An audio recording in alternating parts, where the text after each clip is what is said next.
Well, at 20 minutes to 5, we can now say the decision taken in 1975 by this country to join the common market has been reversed by this referendum to leave the EU. Good morning, good afternoon and good evening, ladies and gents. My name is Mr. Post Brexit. I'm going to give you my views today as it stands at this moment on April the 24th regarding the general election of 2017 and how I feel. How I feel right now is, who the hell do I vote for? Honestly, I'm a Brexit supporter. Obviously, I wanted out of the EU. I used to be a UKIP supporter, but I'm not so sure anymore. And I'm just going to go through the parties and give you the reasons that I feel that I can't vote for those parties. And what the hell do I turn and what do I vote for? I'm in a real quandary here. I don't know what to do. I'm just going to give you my thoughts as I go through it and see if I can come to some kind of conclusion by the end of this. We'll see. So first of all, I'm going to start with the Conservatives. So the Conservatives, their big thing for me is that, yes, they're pro-Brexit and they want Brexit and I want Brexit. So they've got a bit of a head start. But as time's now moving on, you're seeing they're riding this wave of Brexit, but you're seeing there's a lot of things underlying that they might try and push through if they don't have anybody to oppose them. And that's quite worrying, really, because we all know that the Conservatives look after the rich and hammer the poor. They always have. That's just the way the Conservatives work. So I was looking through and I was trying to find about. I heard about some tax changes that could happen through Conservatives, and I was looking and I checked out on the BBC website, and the Prime Minister will not say that they will not raise VAT or national insurance or taxes to help fund the NHS and stuff. They won't say that they're not going to do it, and that worries me. We need them to say and set it in stone that they're not going to do it. I know that manifestos aren't worth the paper they're written on, but I still want to hear it. You know what I mean? I mean, you can hold them accountable, but it's still 4 years, and it's very worrying that they're prepared to, that Theresa May won't say there's going to be no rises, and I don't know how I feel about that.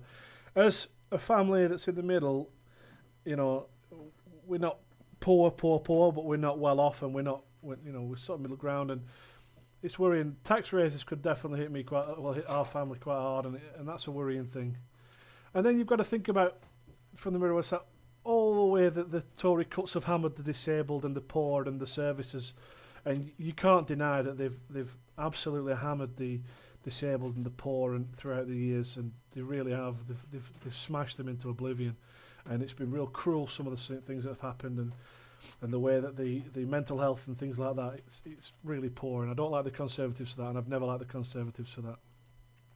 Especially when you've got people like George Osborne, when he was in Chancellor, giving tax breaks to the rich. Now, I can understand in a way you need wealth creators and you need job creators, but the way they were going about it is basically, it was all the jobs for the boys and the things that we're all fed up of. We're all sick to death of the corruptness of the politicians lining their own pockets. I mean, look at George Osborne now, for example.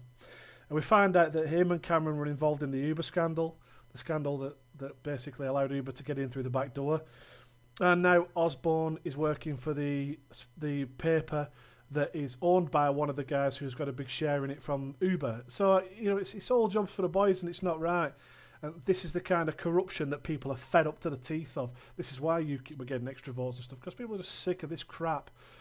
But, again, coming back to it, I want Brexit badly. And the Tories are the only viable option for that. So what do I do there? So that's my thought on the Tories. And then I'm going to have a look at Labour. Labour have got Corbyn in charge, and for me personally, he's far, far too weak.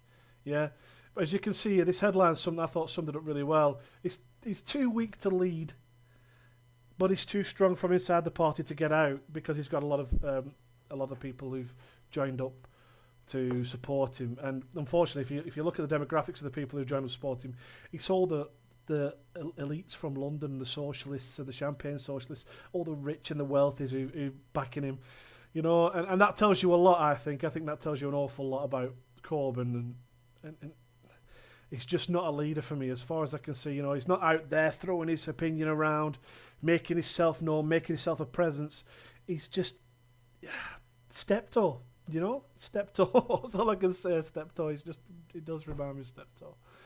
And then all the things that are going on in the world right now, all the things that are happening in UK politics, all the things he could have jumped on that the Conservatives have made mistakes on, and he comes down on the side of bank holidays. 4 new bank holidays. Is this guy insane? You know, all the issues, and he talks about bank holidays. Who gives a monkeys about bank holidays right now? Nobody. Yeah? The UK is in turmoil. We're going through Brexit. We've got so much going on right now. We've got a snap general election coming. We've got the local elections coming. And he talks about bank holidays. Is the guy mental? Does he not see the opportunities he's missing? I mean, it's frightening.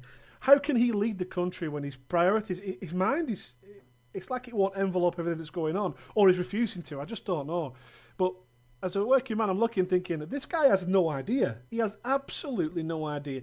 If he thinks that bank holidays is the solution to all the problems we've got right now, God help us. Yeah, God help us. And then you look at it, and I see him on the Andrew Marr show the other day, and he's speaking about defence in the UK. And his stance is frightening. For me, it's truly frightening. He basically said he didn't want Trident. Now, they're trying to back out of that and say that that's not what he said, but he did. He essentially did say he didn't want Trident. He wouldn't have the defence. And, you know, he would... His defence for this country is terrifying. It really is. We need... For me, personally, we need to be up among the superpowers so we still have our presence and our power, yeah? And they're saying, it's not defence if you don't use it. Yeah, but it is defence, right? At night when you go to bed, do you lock your front door? Why do you lock your front door? Because you want to protect what's inside and yourself and your families, right? And that's what our defence budgets do. They protect us from outside invaders, and that's what it is. If you become weak, I mean, at the moment especially, we've got Gibraltar that the Spanish are trying to take. We've got Falklands that the Argies have been pushing for. The last thing we want to do is weaken our presence in the world as a superpower. We really don't want to do that. We want to keep ourselves nice and strong, keep us up there, keep us at the top table of NATO, keep us well involved in all that. Losing all that would be a catastrophe, in my opinion. And Corbyn wants to lose all that. So, again, he's completely unvotable for me. He's just way off the scale for me. And then, finally, where do they stand on Brexit? Labour, I honestly, looking around, I can't tell. Right, he asked the MPs to support the vote for trigger Article 50, but I can't tell. But they supposedly came out as being pro EU, and I, honestly, of all the news and all the articles and all the things I've seen, I don't know where Labour stand on Brexit. Generally, I just haven't got a clue. I would sway towards a side of pro-EU if I had to guess, and therefore I couldn't vote for him on that basis. That would be then votable. So for me, Labour are completely unvotable. And I've got 2 more reasons why Labour are completely unvotable for me, and this is me personally. First is Diane Abbott. I think she's an absolutely appalling MP. Honestly, this woman has made a career out of throwing the racism card around, and you know, for me, her politics are literally skin deep. She's shit, right? She only ever comes out when there's a stance to come out on racism or some kind of hatred or bigotry. You know, I'm blaming Brexit voters for the attack on the young man that happened in London. No. That's nothing to do with Brexit voters. That's to do with a rise in youth violence in London. It's out of control in London. Yeah, it's really the violence in London for the youth culture is completely out of control. But Diane Abbott comes out, tries to make political gains straight on the back of Brexiteers, and it's wrong, and it pisses me off. She's an absolute disgrace. I would never vote for any party that has her in charge. And it says a lot to me about Corbyn that he surrounds himself with people like her and the following person, Emily Thornberry. Complete snob. Absolute snob. She's a disgrace. She thinks a man putting the England flags outside his house and a white van, she just rips into him for being, basically, she was a snob, wasn't she? She was sneering down her nose at him, and she was awful, absolutely awful. This is this is the Labour is supposed to be of the working class. Does it look like she's of the working class? You know, this is what she thinks of people who drive a white van and support England. She's an absolute disgrace. Emily Thornberry and Diane Abbott, to me, are utterly contemptible. I'd never vote for Labour with them two in. Honestly, they're awful. So for me, Labour is an absolute no. I could never vote Labour. Despite my parents always voting Labour throughout the years, Labour to me now are absolutely unrecognisable. They have no idea what the working class want. Not even close. Yeah, they're too far away, so they're a no-no for me. And then next, we're going to move on to Lib Dems and Tim Farron. I mean, this guy has been driving me insane with his bullshit about Brexit, about how he wants to overturn their verdict, and he's just turned into a whiny bastard. And one of the funniest things I've seen is that the crowdfunding sites have come up with a thing. So he's going to have to compete against a giant fish finger. I mean, look at that whiny bastard face. He's awful. He's truly awful, and he's going to make some political gain on the back of the Ramonas. That's all I can say on that one. I mean, it's obvious what's going to happen. To be fair to the Lib Dems, they've been absolutely non-wavering on the fact that they are pro-EU, and they've stuck with that. So that's going to gain them votes in the list, without a doubt. They're going to come back, which is, for me, is a bit of a shame because Clegg destroyed that party anyway. But just the fact that they're pro-EU, the fact that this guy's in charge, no way for me. And if anyone is in that constituency, vote Fish Finger! Get in there! And then finally, we've got UKIP. Now, I used to be a UKIP supporter, and I liked a lot of the things UKIP said. And then Nuttall came in charge, and I wasn't so sure about Nuttall. I had a few interviews with him and on the John Gaunt show and things like that, and on the Talk to Me radio and a few things on LBC and Talk Radio. And he seemed okay. Yeah, he seemed like a working class bloke. He seemed okay. And then he stood in Stoke, and he just got lie exposed after lie exposed after lie exposed about him. And it was all really silly things that he got himself caught out on it. And you think to yourself, if he can't cover his own back on silly things like that, then how's he going to stand under the scrutiny of being in charge of UKIP? We need somebody with a strong voice who's going to speak for the working man, and I just don't think he's got it. You know, he's lost all credibility for me. I look at him and think, you've told too many lies, mate. The mainstream media and everyone else are not going to give you enough time, and people are not going to take you seriously because your lies have been told. We need someone to step up for the UKIP who's got charisma, who's got leadership skills, and who's not a proven liar. You know what I mean? Like, and I think that's when it all changed when Nigel Farage stepped down. When Nigel Farage stepped down, I think it all changed for UKIP, you know. He was a strong, powerful leader. He put his point across well.